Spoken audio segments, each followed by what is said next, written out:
fundamental shift happening in medicine today. For years, we were told that our brains are unchangeable and that once they were broken, they would forever stay that way. That we had very little control over brain disorders or brain diseases like Alzheimer's, ADHD, depression, and anxiety. And that there was literally nothing we could do to minimize our risk of developing them. But the research that's emerged over the last decade has completely upended these ideas. Not only do we have the power to minimize our risk of developing these diseases, but we have the ability to optimize our brains, to make them sharper, clearer, and more resilient.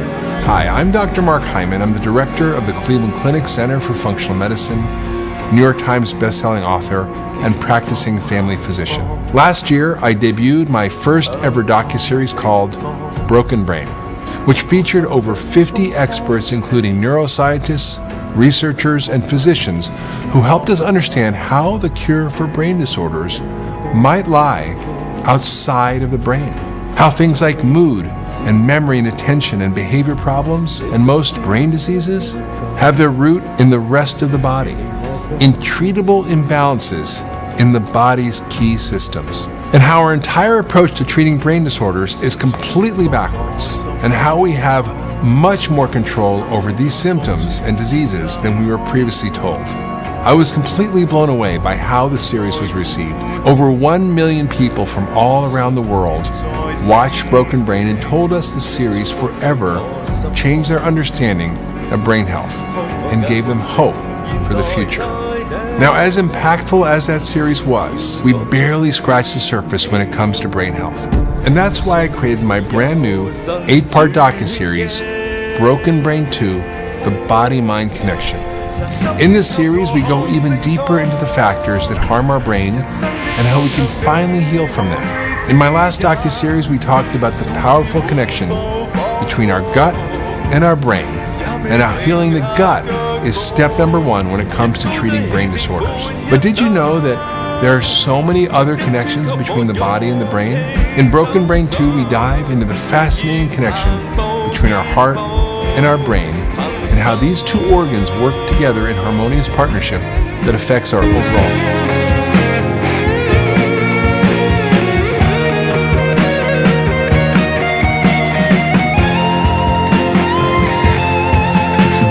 主，他給我力氣降下，現靠主，沒有鬥志奔跑。神今天給我看清楚，人生的方向你會指引。We're also going to talk about the immune-brain connection and how an epidemic of immune dysregulation and inflammation can manifest as brain disorders. We're also going to talk about how the water, the air, and environmental toxins in America and all over the world is wreaking havoc on our bodies and accelerating something called a leaky brain. We're also going to dive into the complex world of genes. When it comes to our brain health, which genes are important? How can we use genes to personalize our diets? And how can we use the power of epigenetics to take back our health into our own hands? And finally, what are the new and experimental therapies that are showing promise of not only helping us heal our brains, but also take our brain health to the next level? In this all-new, free docuseries, I brought together 70 of the world's top experts to help us understand how everything we do, our thoughts, our food, our water, the health of our hearts, our immunity, and so much more can have powerful implications for our brain. So how can we use this information to our advantage? You'll find out in this new docuseries. Millions of people around the world are silently suffering with brain disorders, but it doesn't have to be this way. I'll walk you through the steps that you can take to start today to move toward your best brain, your best mind, and your best health. You won't want to miss this docuseries.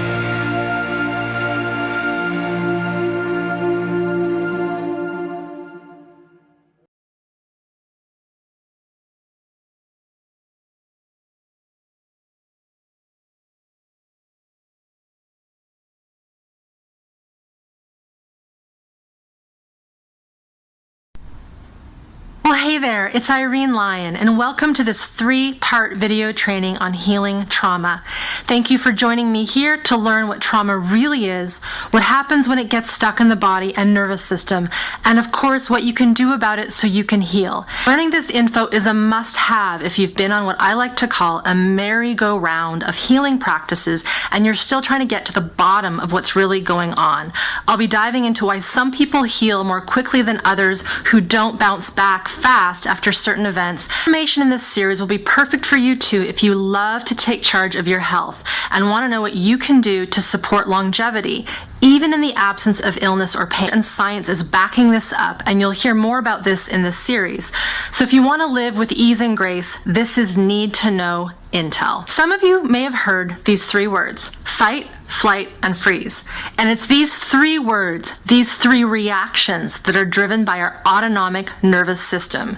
And in order to understand why it's so hard to heal, we must understand the power of our nervous system, specifically our autonomic nervous system. Its drive to protect us and keep us safe from feeling and sensing scary things that might be happening to us, maybe around us, or both. For example, think of a baby or a very young toddler who still can't talk, run away, or express their frustration with full, clear sentences. Now, in such a scenario, a little one has no other option but to freeze, also known as shutting down and numbing out, and go into a deeper and more primitive portion of our autonomic nervous system. All these scary, bad, and what we might term as traumatic things happen to us at distinct points in time, or maybe over a series of years when we were younger. But let's assume you or your clients are no longer in such scary and less than ideal conditions, and yet it feels like those events or those years of terror and helplessness are still living with us in present day. The reason why it seems like they are still with us is because the leftover effects of those earlier times stay in our system and don't heal with time. Those fight, flight, and freeze survival strategies are still alive and well in the system, even if we might not be aware of them. And they are kind of like a brewing storm that hasn't landed yet, but the energy and the power is still there and waiting, but the pressure hasn't been released yet. Our body's internal physiology and health is no different.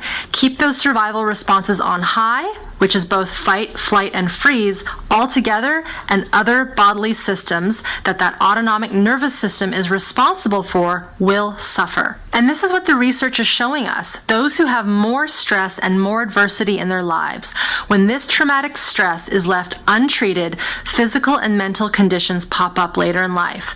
But if you throw in added pressure, say with schoolwork, needing to succeed and achieve, needing to make rent or pay off debt, and you already have a system that's overwhelmed with untreated early trauma, then you add one single traumatic event, like a car accident, for instance, and it's that one incident that tips the scale over.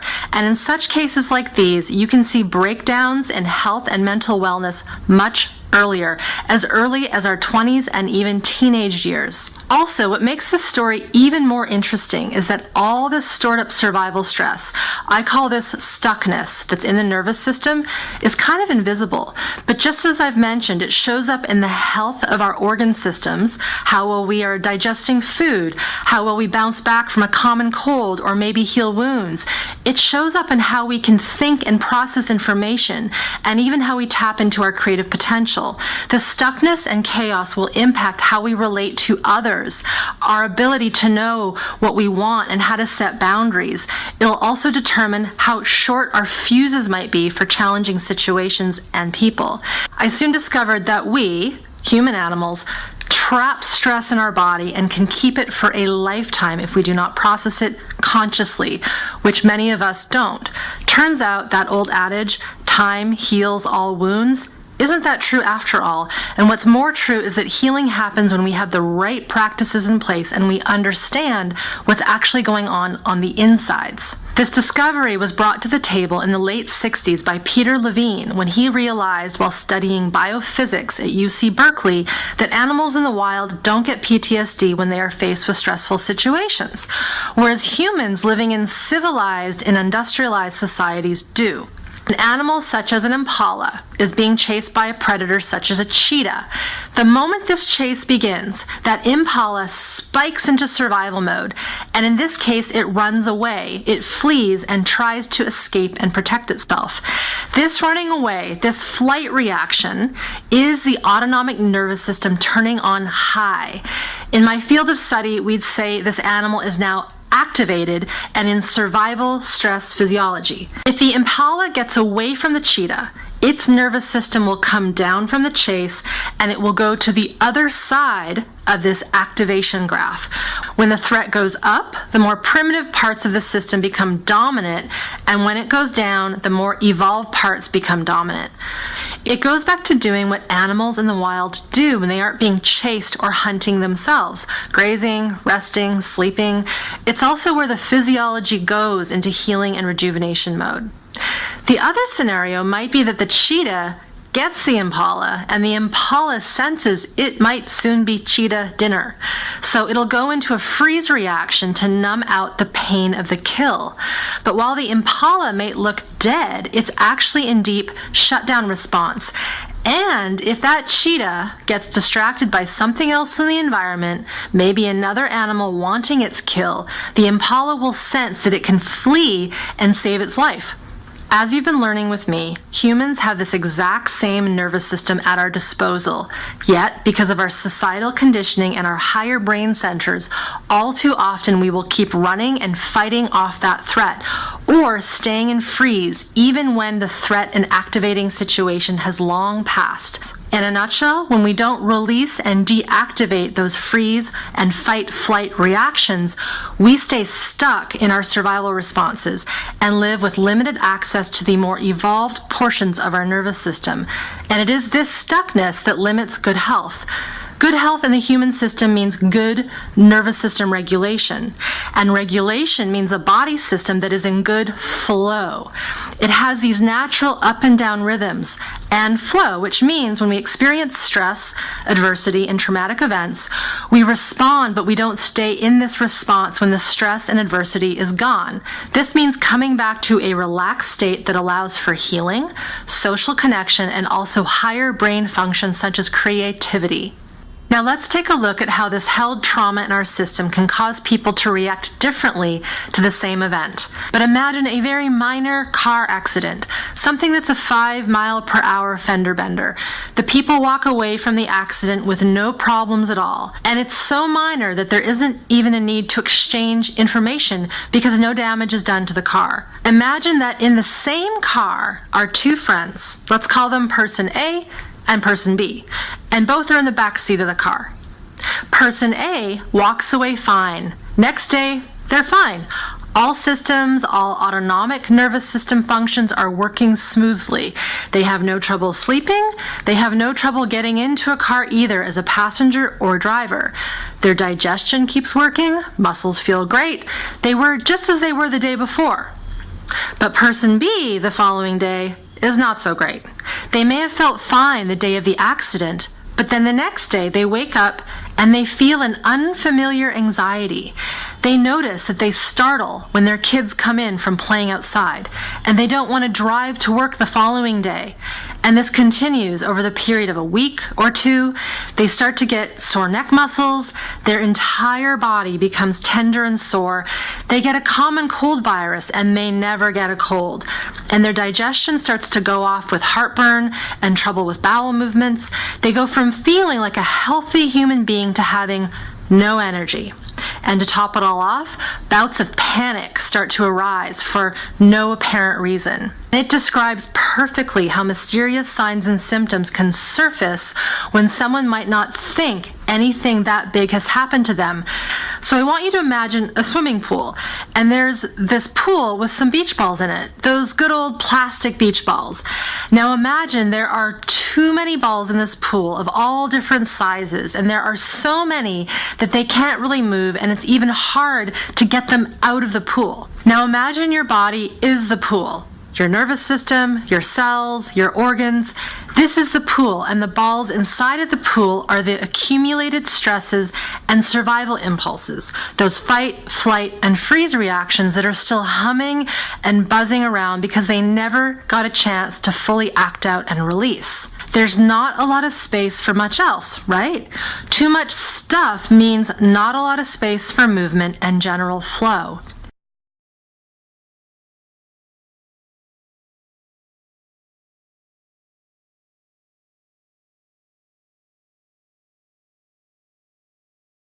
That untreated trauma comes in many forms from many sources that may not seem traumatic on the surface, and so the way this survival stress shows up isn't always so obvious. From my experience in private practice, it was always the insidious and seemingly subtle stressors in my clients' lives that happened repeatedly, which they may not even have noticed were happening, that were the trickier ones to unpack and heal, because so often we've cleverly shut down our senses and awareness to these less than ideal situations. In essence, they become part of our life, like another limb that's just attached to us, and yet they're draining our resources and life energy. So here are the 5 telltale signs that someone might have undiagnosed trauma in their system. The first sign is resistance. The next one is folks who eat super healthy but are still unwell. The third is so prevalent these days. It's those folks who feel anxiety and fear for no apparent reason. The fourth is being caught in a cycle of toxic relationships and self-sabotage. The fifth is chronic health conditions of the physical and mental kinds. There's 4 main categories of trauma, and they include shock trauma, accumulated stress, what I'll call medical and more trauma, and finally early and developmental trauma, which is actually the most common type in the industrialized world. The first kind that I'll review is shock trauma, but before I do, I want to remind you that all of us here most likely have experienced one, if not multiple types of these traumas, so make sure to notice your responses as we move through these types of traumas. Feel your butt in the chair and pause if you need to. Shock trauma is what we tend to think of most when we think of trauma. We think of an accident, like a crazy downhill ski racer that crashes, or a kid that falls off their bike and breaks an arm. They had a bit of a shock, body got a little hurt, and they had to recover from it. Natural disasters like hurricanes or earthquakes can lead to shock trauma, as can physical and sexual abuse.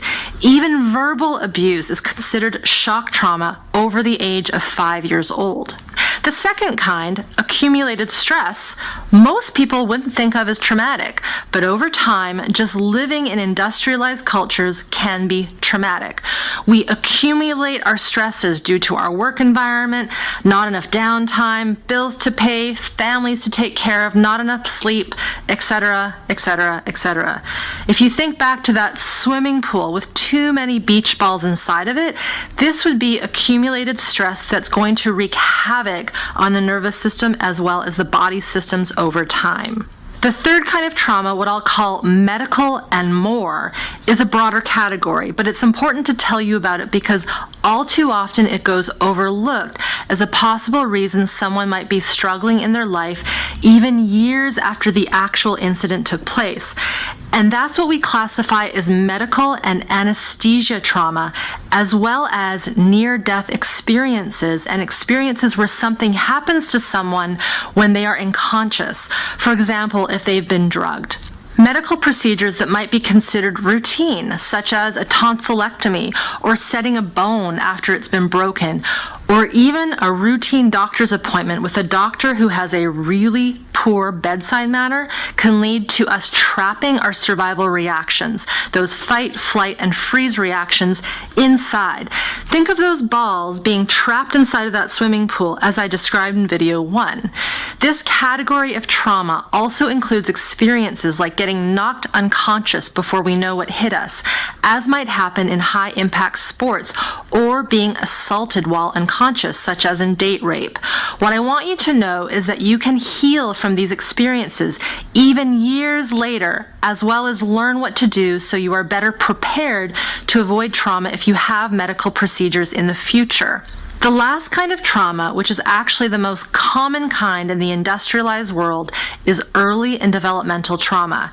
This is a big category, so for the sake of simplicity, let's consider this as bad and scary things that happen to us under the age of 3, plus also while we're in utero. Examples of this can be a mother being very stressed and experiencing traumatic events while she is pregnant. The growing child, while inside of her, experiences her stress chemicals, fears, and worries. Birth trauma, which might mean having been removed from mom with physical force, as in the case with forceps or the use of a vacuum. Also being stuck for some time in the birth canal. Being born premature and having to be isolated in an incubator or hooked up to various machines for a certain period of time to keep us alive and breathing. Serious conditions such as a high fever, infection, or some kind of medical scare wherein the infant's nervous system is trying to defend the foreign bacteria or virus. Undergoing a medical procedure or surgery. Choking on food or a foreign object and having the airways compromised for even a small period of time can be an intense experience for an infant and young toddler, putting them into survival stress responses. And of course, physical and sexual abuse and other forms of neglect, such as lack of proper nutrition and unfavorable shelter and safety, are big players too. Now, while this list isn't all the possible ways an infant or toddler might encounter high stress states, it gives you an overview of a few things. The final type of trauma, early and developmental, while lesser known to most, is actually one of the more common types, and that is not having secure attachment and healthy attunement from a reliable parent or adult caregiver. And as you'll soon find out, it is also the type that has a lot to do with why we get stuck in survival mode and why it can be so hard to heal. To dig into this category, we need to start with a few definitions. Let's start with attachment. Attachment is a term we use to describe how an infant and caregiver, usually the mom, are connecting. There are many different types of attachment that an infant will get pending the health of the parent and their ability to connect and bond.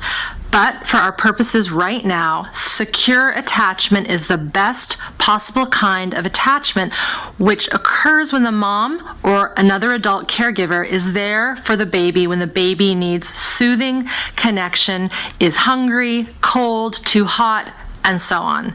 Basically, the infant is getting its needs met on demand. This safe and secure attention and attunement is what forms a healthy nervous system. Through this infant-parent dance, something called co-regulation is created. This co-regulation is critical for a new human when they are born, because at birth we don't have a mature autonomic nervous system, and part of the maturation process is learning how to calm down, also known as self-soothing or self-regulating. At its heart, a person's capacity to deactivate naturally is part of self-regulation. This ability to self-regulate is more than just turning off our survival responses. That is a part of it, but it isn't the whole story. It's also the portion that, when in place, enables us to feel safe around other humans and enjoy connecting with them. And it also explains why so many people do not feel safe or comfortable around others, and can even find it challenging or downright terrifying to connect. Due to its sophistication and high level of refinement, this mammalian branch isn't functional when we're born. The potential is there, but it's not working, which means it must be built up when we are a baby, and it's via this secure attachment and healthy attunement that this takes place. Trust me when I say that not having at least one attuned and healthy caregiver will create a high level of survival stress in an infant, which is why this is classified as early and developmental trauma. Which means to heal, we need to work on bringing those pieces that were missing in the first place back online. Please know that we can learn how to build this mammalian part of our nervous system back up later in life because of something called neuroplasticity. The study uncovered is that the more ACEs, or adverse childhood experiences, you had as a child, the greater your risk for physical disease such as cancer, heart disease, chronic illness, mental illness, being a victim of violence, and also being the one that is violent. We can tackle the underlying root cause of our hurts, pains, anxieties, overwhelm, toxic relationships, and more. Meaning there is hope and promise for those who have been impacted in this manner. Perhaps this is you or your clients. We also know the importance of nurturing our young and caring for the families that care for them.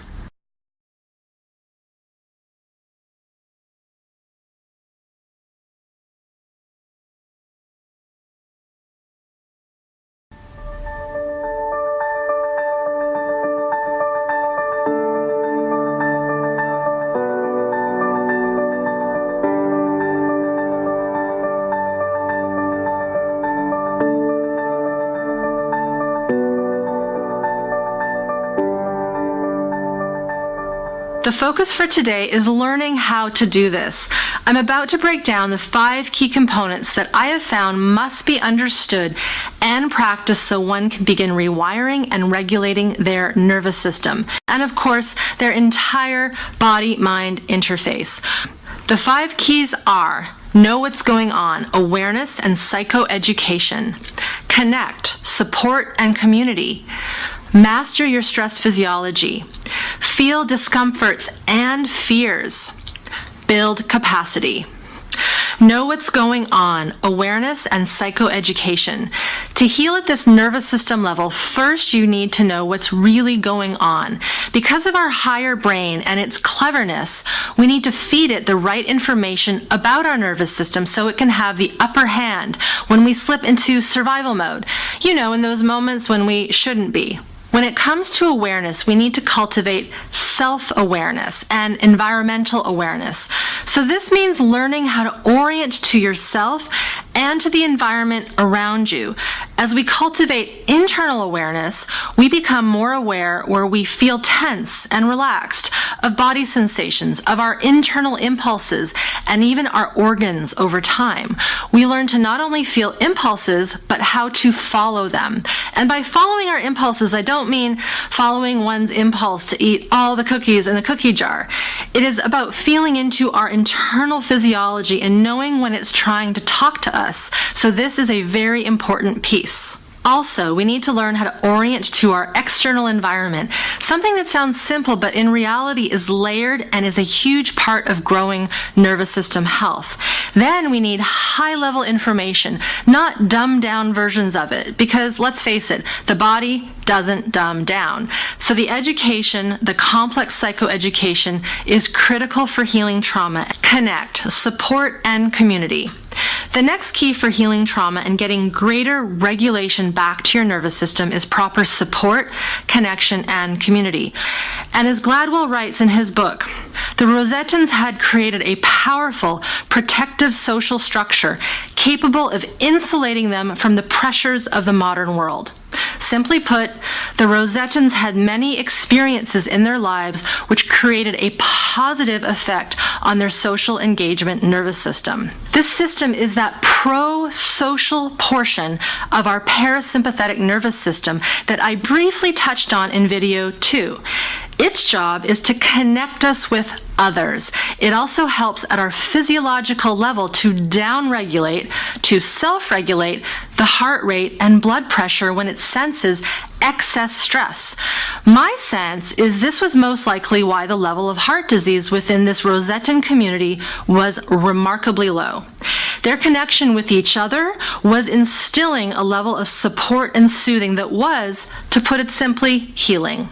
Humans are social creatures. No matter how introverted and shy we might think we are, we crave love and connection.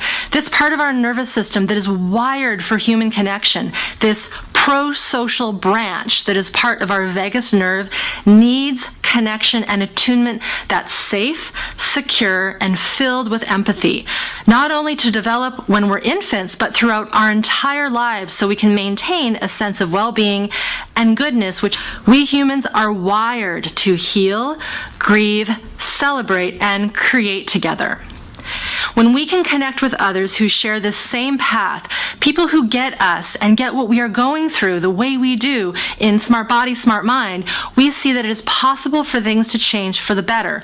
We meet our deep human need for healthy connection, which fires up our social engagement nervous system and supports healing at the biological and cellular levels. Through your stress physiology. Hopefully you're seeing by now that what we experience as anxiety or stuckness or chronic illness or having a hard time connecting, be it with ourselves or other folks, has a lot to do with our survival or stress physiology. A favorite quote of mine by Gabor Mate really speaks to this. Awareness also means learning what the signs of stress are in our own bodies, how our bodies telegraph us when our minds have missed the cues. In both human and animal studies, it has been observed that the physiological stress response is a more accurate gauge of the organism's real experience than either conscious awareness or observed behavior. This is a small excerpt from a book titled When the Body Says No, The Cost of Hidden Stress. And I mean, that book title says it all, The Cost of Hidden Stress. What Dr. Mate discovered when he was head of palliative care at Vancouver General Hospital was his patients, who since they were in palliative care were literally waiting to die, when he dug into their lives, talked to them, and heard their stories, they all had a common theme. They didn't process their stress, they held in their emotions and were stoic at all costs. They didn't know how to be selfish. Yes, selfish, meaning they always put others first and their own needs were never important. They were always apologizing for being alive and being sick, and many had traumatic experiences growing up. He found that eventually his patients and their bodies would say no, no more, and that no would come through in the form of a life-threatening illness. When we master our stress physiology and finally listen to it and what our body needs, this is when we turn on our healing DNA and real shifts and possibilities emerge. And one final note here, which goes nicely with the next key, and that is to know that this level of change is not something we can see with our eyes. It is happening internally, inside sensations, in how we connect and listen to our impulses, feeling, discomforts, and fear. To dig into this fourth key properly, we do need to keep the last one, master your stress physiology, in mind. And I also want to remind you of our trusty swimming pool and beach ball analogy, because as one starts to get better at following their survival stress reactions and they have more knowledge and understanding, it is not uncommon for people to start remembering and experiencing old, past events. And with these events, there just might be, and there often is, stored up fight, flight, and freeze reactions, which means the balls in the pool start to move around and look for an exit. Maybe we were that infant that had a surgery and we had no choice but to freeze and numb up our body because the pain was too intense and we didn't have the cognitive function to understand what was going on. Or maybe we did grow up with domestic abuse, but we could not fight or flee, which is so often the case because doing so was just as unsafe as the abuse itself. So what do? We shut down, we freeze, and we disconnect not only from our surroundings, but from our own body. But under all that shutdown is survival energy, that life force energy that is our fight and flight energy. And when this frees up, this is what sparks up our healing capacities. And it can also spark up fear, anger, and other uncomfortable emotions that were associated with the trauma. What's happening and how to work with it, we fear it less. And when we start to allow these old experiences to move through, our swimming pool starts to empty out those beach balls of stress, and it also becomes bigger overall. This means more space for stuff that is not just based on surviving and staying safe. Build capacity. Building capacity means making that swimming pool bigger. With greater capacity, we don't sweat the small stuff, and what used to be highly triggering and even downright terrifying becomes way easier to face, be with, and release. What might have thrown us off for days or even weeks or months can be processed and integrated in minutes, even seconds. Building capacity happens in two ways: by working directly with the underlying physiology, the cells, the organs, and other bodily systems. And it also happens by default when the other keys are put into place. To be specific, when we know what's happening inside of us, have some good support and connection with like-minded people, and have learned to start mastering our stress physiology instead of fearing it, which means we can allow activations and stressors to move through us without getting stuck or sending us offline into avoidance, freeze, or dissociation. This also contributes to building capacity. Or to go back to that analogy from video 1, this creates a bigger swimming pool that allows the old stresses to move out and keeps the new stresses from getting stuck. The balls might come in, but they don't stay for very long. Put another way, this means we can handle the little and big stressors that come our way each day. Another benefit to building capacity is improving our perception of dangerous and also safe environments. We become more accurate in our senses and gut instinct. This means being more able to know what to choose, what to do, and when to do it. People who follow this path of nervous system-based healing will find themselves more in tune with their environment and also with their own sense of self and purpose. So capacity is really about creating space. And we need to not only have space in our system and develop that, but we need to have space in our life, even if it's a little bit. Meaning, we need to make space to be curious, to explore, to feel that there are other possibilities for healing, rather than what we've been told, fed by our community, by the medical community, etc.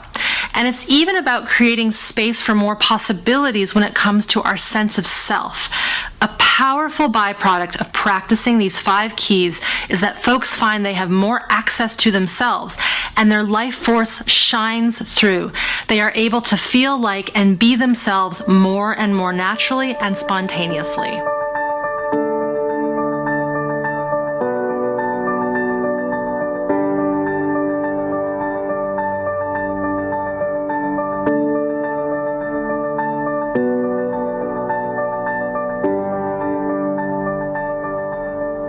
So the 5 keys tells us what must happen to bring more nervous system regulation on board so we can heal and have more choice in how we live.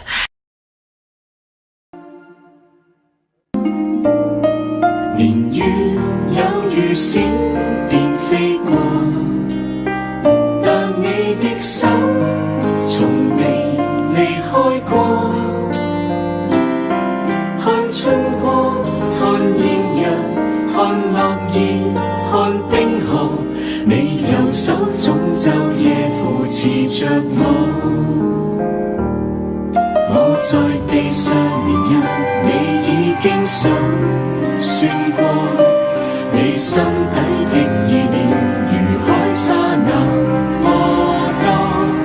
我在地極與天涯仍舊看顧着我，這高深的愛可測得透麼？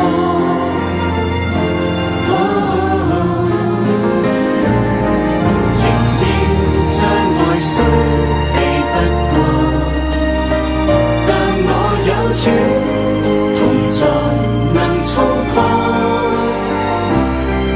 有北風，有巨浪，有禍患，有艱難，我藏身主任下昂然步過。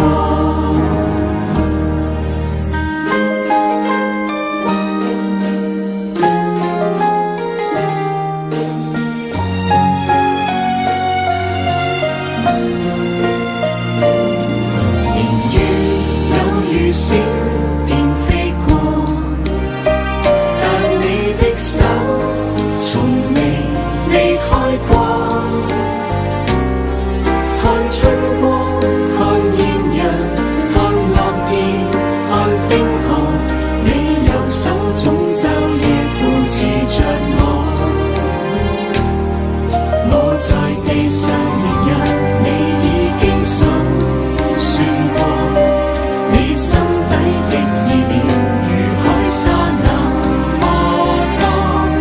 我在地極如天涯仍舊看顧着我，這高深的愛可察得透麼？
說好了披上夢而飛，說好了一起就完美，縱經過風雨，說好了別分離。你悲與喜，我願陪你，若我心有根刺，別提起。我不慣伸手撐得起是爭氣，如若心底角落開放了，連創傷也不儲起，還是個別飾演這套戲，會否繼續優美？愛讓我有向你敞開的勇氣，創傷不需隱藏，就算未慣打開心扉，要是強壯也未放手，同行定會越更遠飛。原來無力氣或晴天裏共你一起，才是出口氣。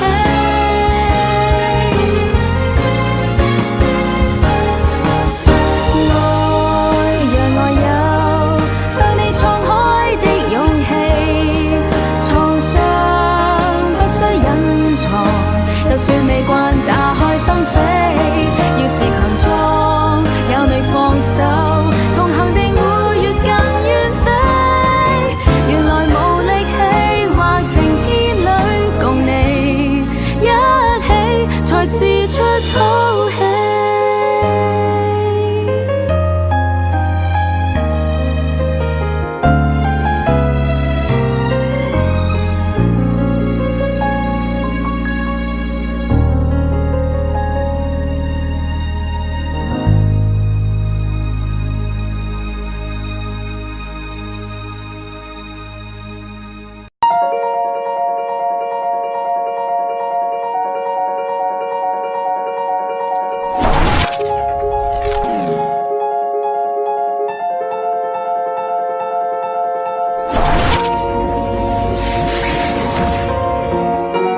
主你恩深触摸我，去走内心的伤痛，在你里面我重新得力，有满足的喜乐。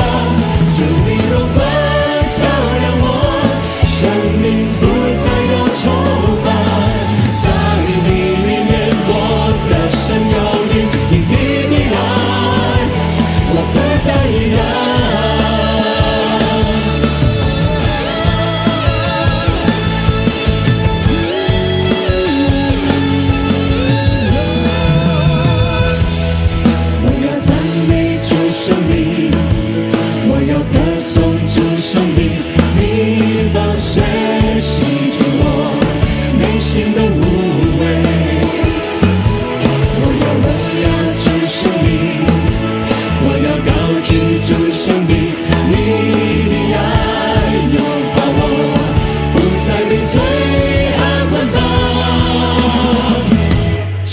恩深触摸我，去走内心的伤痛，在你里面我重新得力，有满足的喜乐。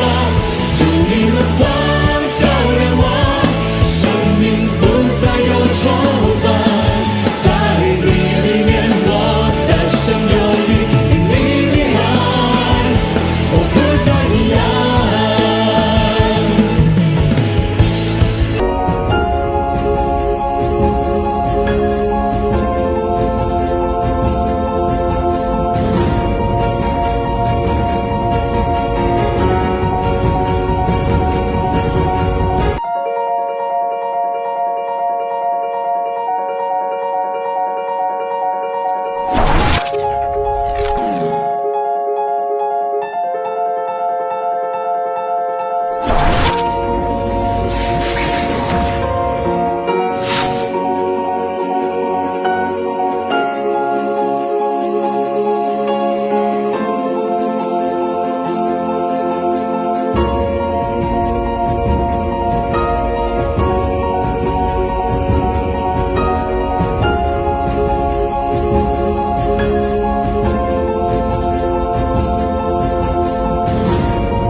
IPC Bio。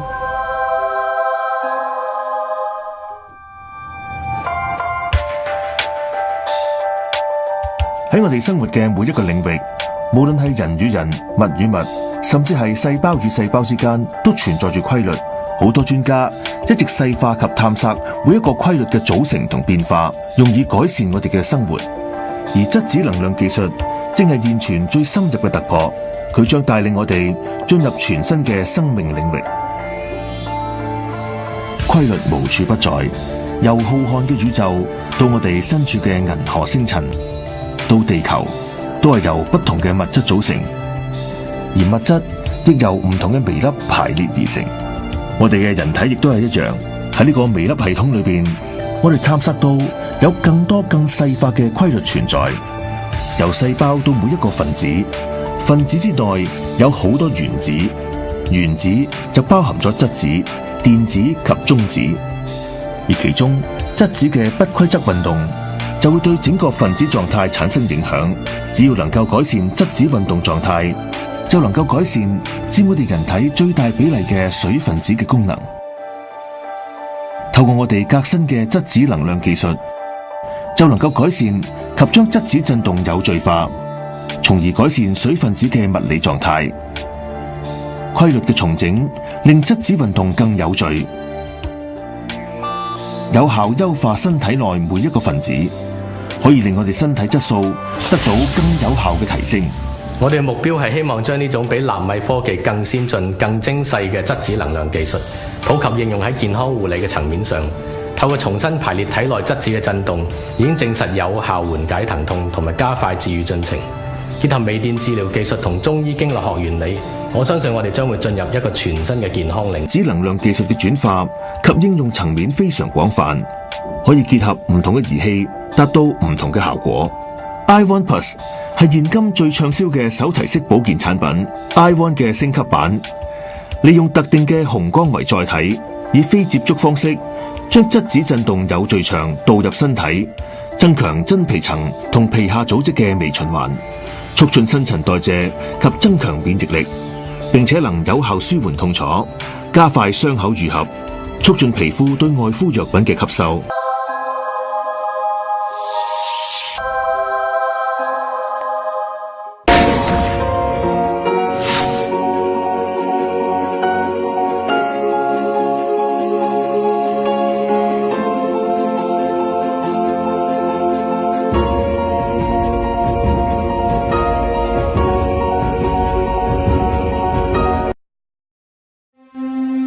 It's not just that disease starts in the mind, it's that everything starts in the mind. In today's world, these stresses are 24/7, 365. The net result is illness and disease. 90% of what takes people to the doctor is stress-related illnesses. When you perceive a threat, in the old days we referred to that as fight or flight. But now it's your spouse, or it's your boss, or it's rent that's due in a week. And yet the system reacts as though it's a life-threatening situation. And if you're running a fight or flight response all the time, your immune system is compromised chronically. We have the most money going into healthcare than any country in the world, and we have some of the worst statistics of healthcare. My body wants to be healthy, but it's the head it's the fear. I don't know who I am without being sick. In a way, we have more faith in the power of cancer to kill us than we have faith in the power of infinite possibility. Every organ in the human body has the ability to heal itself under the right conditions. What are those conditions? That's the question. We are in a mindset that our body is a machine full of organs with buttons and levers that need adjusting. Psoriasis and eczema, cause unknown. Multiple sclerosis, cause unknown. Fibromyalgia, cause unknown. Are examples of people out there who have healed from it. When I looked at the data, they were all using these 9. Only 2 of them are physical. The rest are mental, emotional, and spiritual. Does this mean medicine is all negative? And I go, absolutely not. Medicine does miracles with trauma. What we see here is belief itself shifts biology. That intelligence giving us life. It is the greatest healer in the world. These symptoms are brilliantly intelligent in waking us up. Doesn't matter how long you've been sick, you can heal, and always remember that and never forget it.